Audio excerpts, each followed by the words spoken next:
Olá, quarto ano, tudo bem com vocês? Chegamos para a nossa aula de História de hoje, dando continuidade à semana passada. Nós vamos iniciar a partir da página 111, Migrações com o fim do trabalho escravo.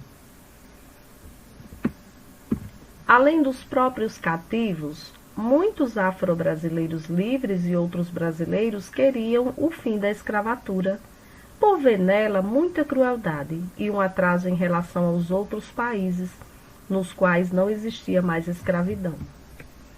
Porém, a escravidão só foi totalmente proibida no Brasil em 1888.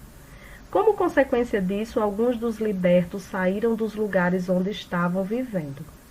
Houve quem se mudou de uma fazenda para outra, outros passaram a procurar parentes de quem havia sido separados. Houve quem migrasse para as grandes cidades, principalmente para a cidade do Rio de Janeiro. Todos, no entanto, sofreram muito com a miséria, pois não conseguiam bons empregos para melhorar sua qualidade de vida, apesar de estarem libertos. A sua luta continuou. As dificuldades na vida dessas pessoas permaneceu. Aqui ao lado nós temos um quadro, Rio de Janeiro, Praça de Março, 1895. Aquarela a grafite sobre papel, na Pinacoteca do Estado de São Paulo, retratando aí o bairro naquela época, lá no Rio de Janeiro. Página 212, Migrantes brasileiros.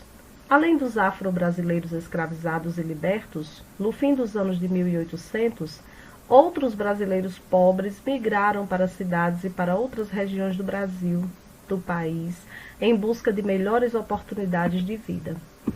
Aqui ao lado nós temos uma fotografia do ano de 1879, de autor desconhecido. Muitos registros foram feitos das pessoas flageladas pela seca em 1877 e 1879, como uma forma de provar que a catástrofe era real e precisava ser resolvida pelo governo cearense e pelo governo brasileiro. Então, sofrendo com a seca, muitos brasileiros também mudavam-se de região para tentar melhorar de vida. Esse foi o caso dos brasileiros livres que viviam no sertão cearense, na miséria extrema. Essa pobreza foi causada por uma das maiores secas da história brasileira, nos anos de 1877, 1878 e 1879. Os rios que atravessavam as terras no interior do Ceará haviam secado com a falta de chuvas, então muitas pessoas e animais morreram de sede.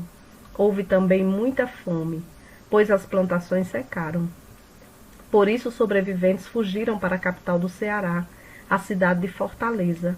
Porém, como não havia espaço para tantas pessoas esfomeadas, doentes e sem trabalho nessa cidade, muitas delas remigraram para a região do Piauí, do Maranhão, do Pará e do Amazonas.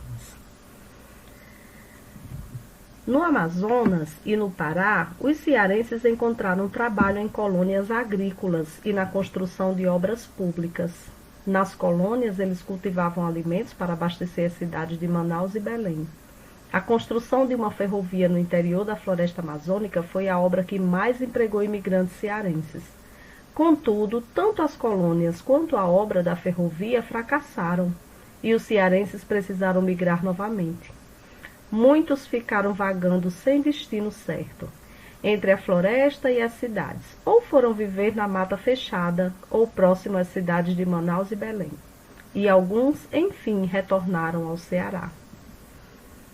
Aqui do lado a gente vê uma foto, da época dessas pessoas, quando elas estavam viajando, migrando de um lugar para outro. E aqui a obra da ferrovia. Quando fracassaram, os operários abandonaram os canteiros de obra, porque deixaram de ser pagos, ficaram doentes, alguns morreram por causa de males da floresta.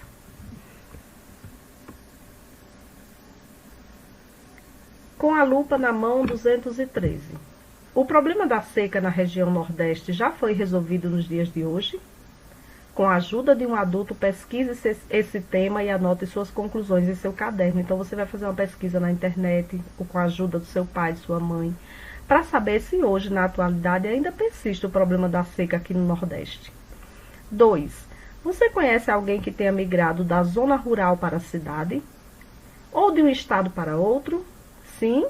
Entreviste essa pessoa, pergunte por que ela migrou e do que ela mais gosta no novo lugar onde ela vive. Escreva as respostas em seu caderno e converse com a turma sobre os resultados da sua entrevista, ok? Se não conhecer, tudo bem, mas se você conhecer, faça então essa entrevista.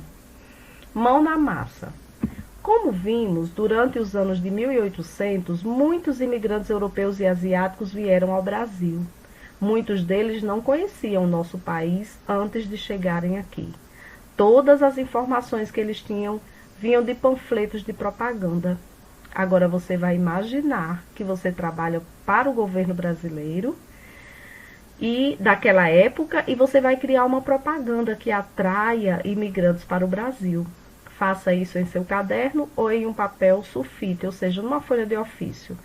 Você vai fazer uma propaganda incentivando pessoas de outros países que nem mesmo conhecem o Brasil a virem para cá. O que você colocaria na sua propaganda? Então, você vai fazer aí essa número 1. Número 2, você vai preencher o quadro a seguir com as características dos colonos e dos trabalhadores rurais assalariados estrangeiros que vieram ao Brasil nos anos de 1800 e 1900. Vimos isso na aula passada. Quais eram as características dos colonos e dos trabalhadores assalariados? E a gente vai rever aqui nessa atividade. Em que trabalhavam no Brasil? Recebiam salário? Então vamos lá.